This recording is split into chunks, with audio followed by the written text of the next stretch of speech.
Here's the beef. There's a big cattle battle going on in Nevada. Big government has a big problem with our freedom, and that has Harry Reid bashing ranchers. They're nothing more than domestic terrorists. These people who hold themselves out to be patriots are not. They're nothing more than domestic terrorists. And I think that we are a country that people should follow the law. And what went up in Mesquite is not very good. I repeat, what went on up there is domestic terrorism. Okay, domestic terrorism.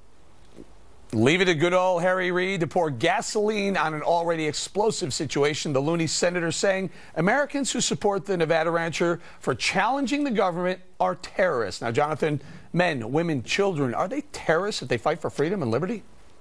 Well, Harry Reid is despicable. I mean, to refer to honest Americans fighting for their values as terrorists just is completely ignorant. I'm sorry to have heard that. But unfortunately, these Americans are stuck in the realities of what is a mixed economy, Eric. I mean, who owns Nevada? Who owns this land? The government. 81% of Nevada is owned by the government, and no one has a right to public land because it's owned by nobody. It's owned by the public, and it's up to a small group of elites, a.k.a. Harry Reid, to determine how it's used. So in this case, they'd rather have it protected for a tortoise than grazed for cattle at a time beef prices are at all-time high. But you've got no rights when it comes to public land, just like you have no rights when it comes to public health care or public education. The solution is to sell the land. If Bundy wants to farm on it, he should buy it, and anyone else should buy it if they want to farm on it and use it. And that's what should be done in this case, not calling honest, hardworking Americans terrorists like the despicable Harry Reid. Right. So, Michelle, and he calls the people who are supporting, not just the family, not just the ranchers or the Bundys,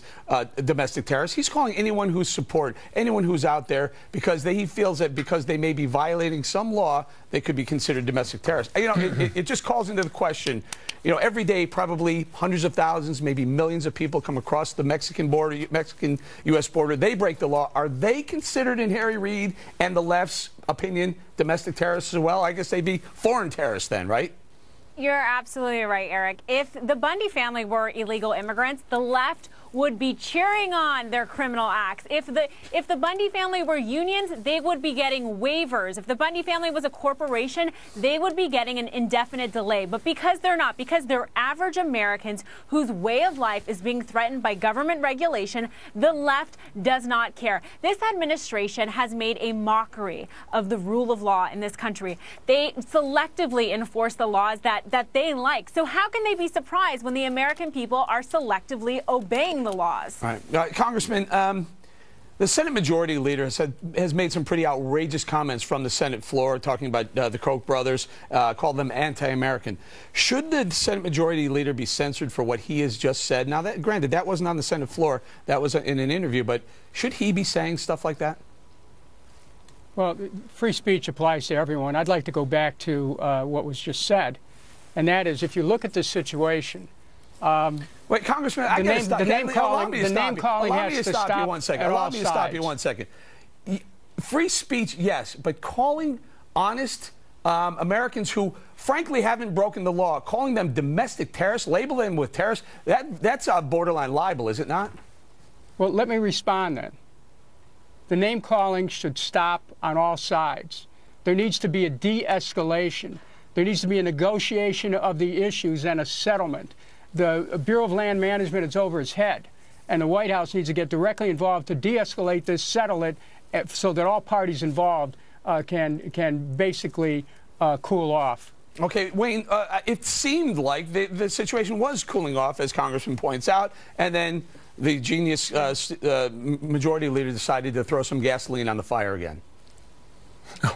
Well, I happen to agree with Dennis. I think if you have cooler heads and you can negotiate this is the way it should be done. However, the law being what the law is, it doesn't matter. Remember, during the Civil Rights Movement, the law was the law. You must ultimately obey the law, but there are ways to get to that in a peaceful fashion where you don't have to have name-calling and people who are accusing people of doing things that they are not necessarily doing. Those people were not breaking the law. They were protesting, and a civil protest, civil disobedience is a practice that we have had ever since Martin Luther King. It's fair, it's right, and it's justice. Go ahead, John.